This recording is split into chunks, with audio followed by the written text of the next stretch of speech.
Are consumers aware of eSIM? Yes, no. Are they interested in using an eSIM? Yes, no. And if no, what are the barriers? So there's been good progress over the last few years in terms of number of eSIM smartphones available to consumers commercially. At the end of 2021, there were 57 eSIM smartphone models. 3 years ago, their number was 16, so really good progress. I want to call out a couple of things. One is, it's true that 57 is not huge compared to the number of smartphones available in the market. However, if we focus on flagship smartphones, eSIM technology is available in the vast majority of flagship smartphones. The other interesting trend is 5G and eSIM are getting together.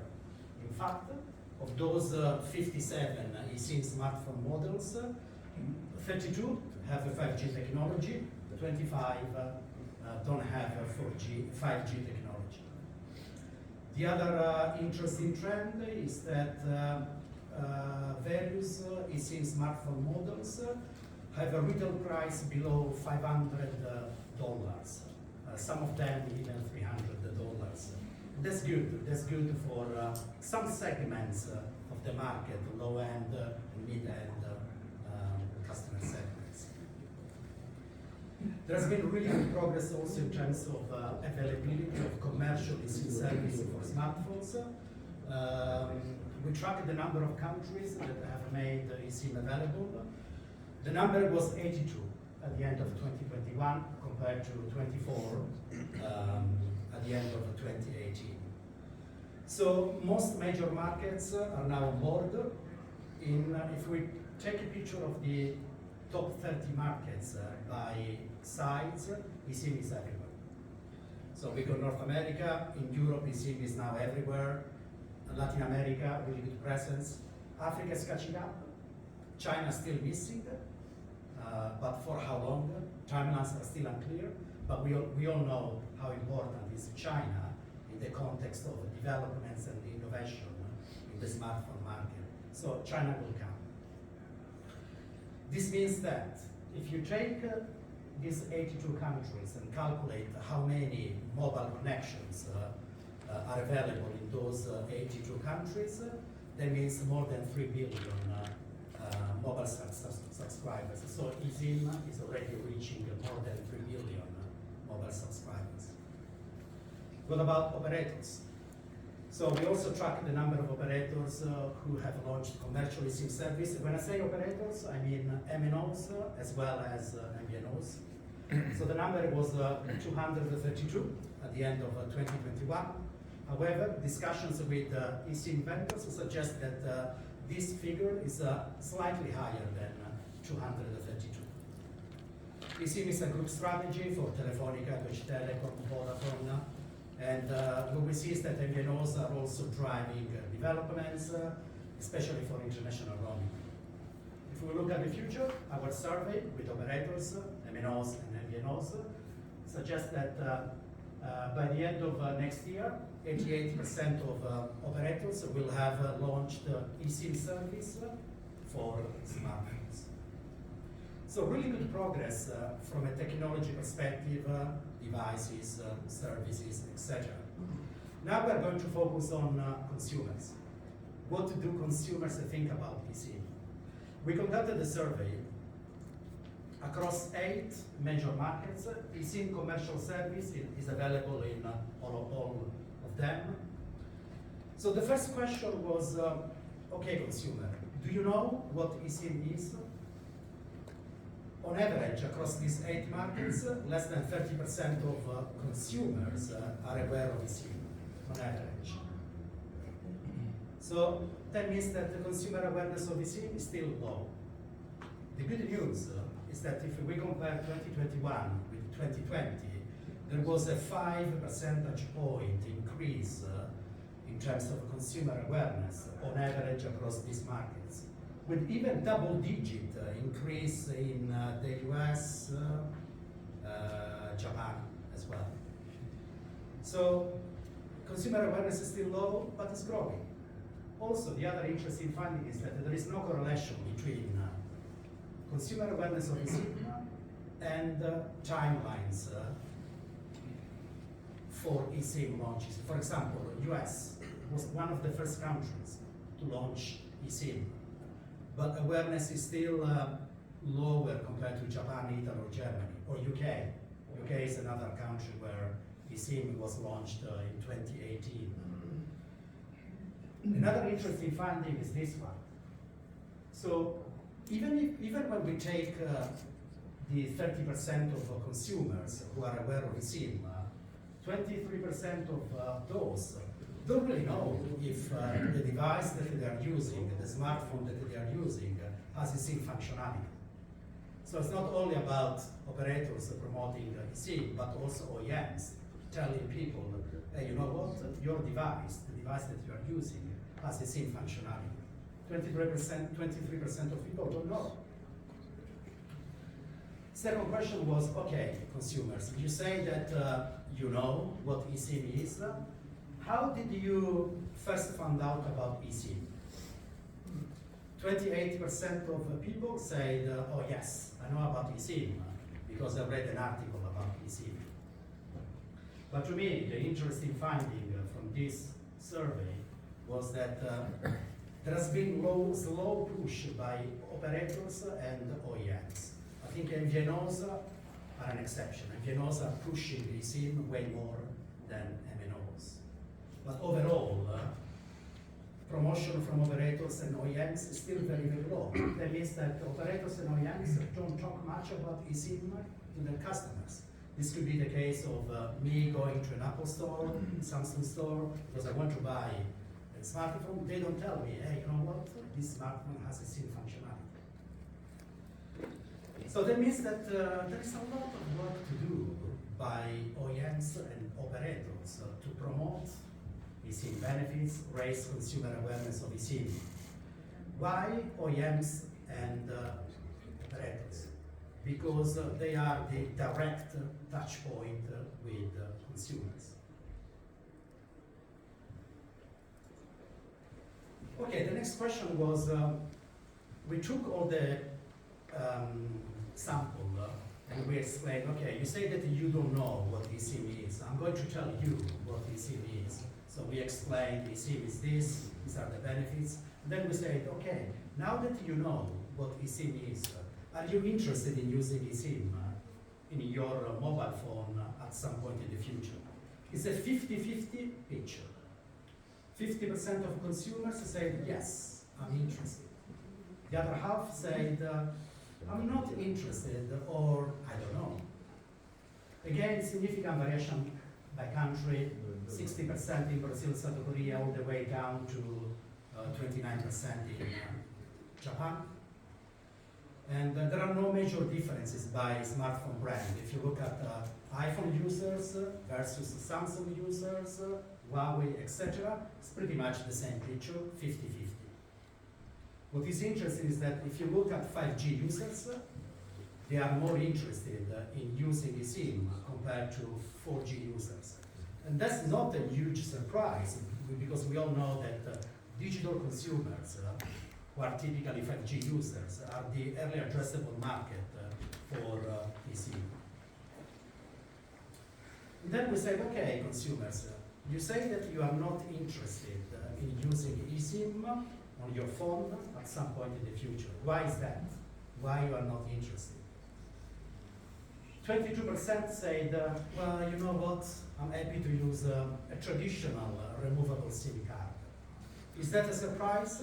I don't think so. The same result applies to 5G. When you ask people, okay, you are a 4G user, are you interested in using 5G? If they say no, the first reason is, yeah, because I'm happy with the 4G. So this happens to all the new technologies. For people, the first question is, do I need this new technology if I'm happy with the previous technology? So that was the reason. Then other reasons, I don't see the benefits of eSIM. Again, a lot of work is needed from operators and OEMs to raise consumer awareness of eSIM and awareness of the benefits of eSIM. The activation cost of eSIM is too high. I don't understand how eSIM works. So this is a range of reasons why consumers say they are not interested in eSIM. And I'm talking about half of the population. Okay, so there was a broad range of insights. So this slide looks at, okay, so what does it mean for the industry? eSIM is making progress, but more work is needed. For operators, which as I say, I'm including MNOs as well as MVNOs, customer education is needed. I think Sergio was making this point. Start implementing eSIM if you haven't. eSIM is happening.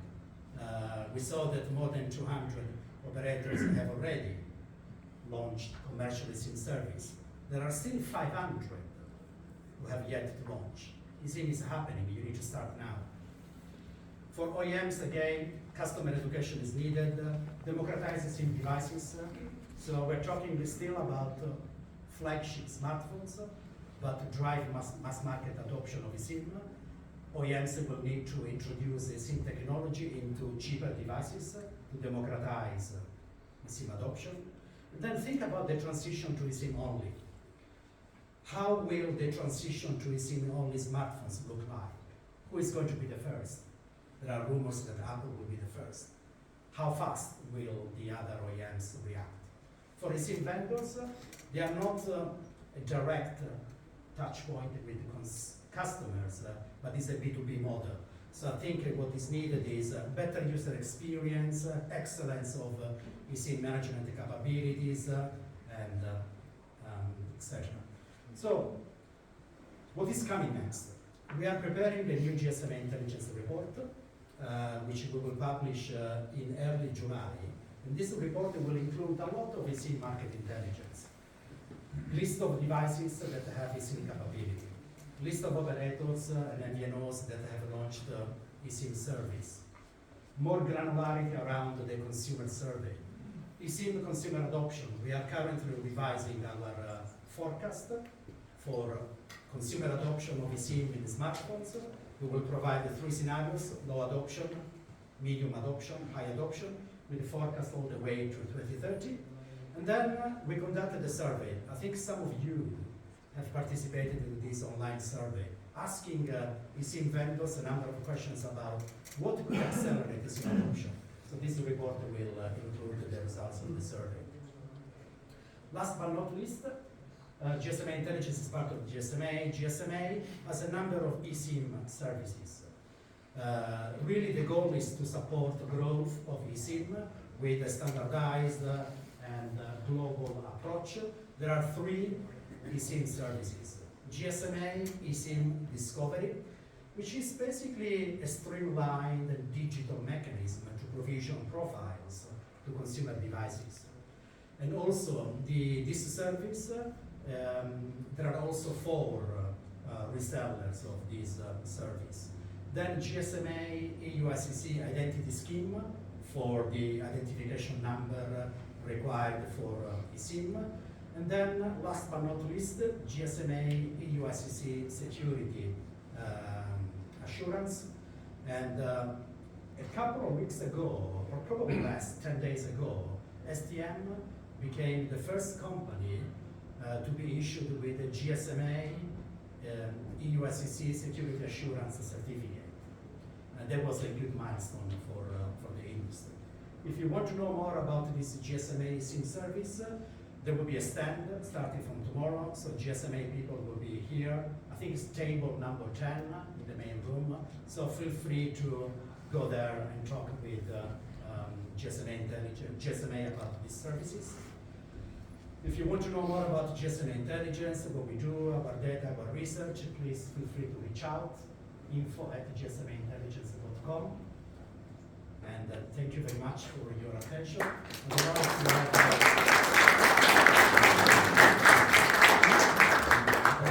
time for Q&A. Maybe you can have a couple of questions. Yeah, thank you. Okay. So you were mentioning that only 8% of the customers that know about eSIM found out from And I was wondering if you would know the main reason why operators don't push more the eSIMs considering the lower cost in the physical. Good question. How many days we have to answer this question? I think it's obviously it's the most common question, right? So we talk a lot with operators, and obviously here we have Sergio, who is the chair of the Esim working group. I think there are many reasons. Some of them are still waiting, maybe for more eSIM devices to be available, or for a transition to eSIM only, or some of them are still considering potential implications of the channel rate. So I think it's a range of factors, and probably there are differences also by region and by country. So it's not easy to answer this question. I think there are probably at least 10 different individual reasons for that.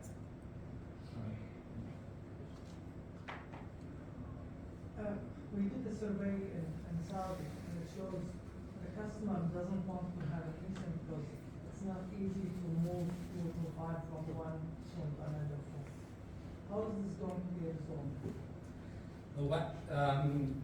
Obviously, we look at the eSIM from a market perspective. This is more about the technology and the underlying platform. So I don't think I'm the best person to answer this. But from maybe there are people here, SIM vendors who can provide some better answers. My view is that it's definitely an important step that needs to happen in order to maximize the customer experience for consumers. What is important for a consumer is that this process is probably invisible. So they do it in 1 second without thinking about, oh my God, what is going to happen? Is this going to kill my data? But from a technology perspective, I don't think I'm able to provide an answer. Last question. So if I may, because on one of the first slides to show that how many devices are there from the, let's say, vendor perspective on the market that is supporting the eSIM, but do you have any information about the actual market penetration of those devices on the different countries? So how many customers are already using the device, even if they are not using the eSIM, that they can, let's say, use the eSIM with if they will, let's say, change the operator or switch for the different plan? I think in one of the previous presentations, there was a bullet point around 20% of the devices sold in 2021 had the eSIM capability. So if we take that as the starting point, 20%, that means that potentially 20% of users could activate eSIM. They don't. I think adoption is still low single digit. So even if you have, say, take Apple for example, since 2018, all the iPhone models have had this in technology. So potentially, Apple has nearly 20% market share, so potentially 200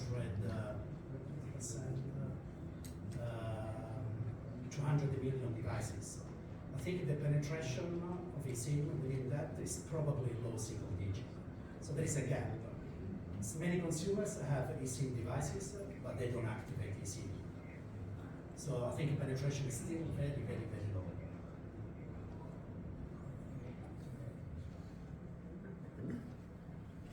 Okay. Enter the discussion later, and if you have any more questions, Pablo is available after the session during lunch. Thank you very much.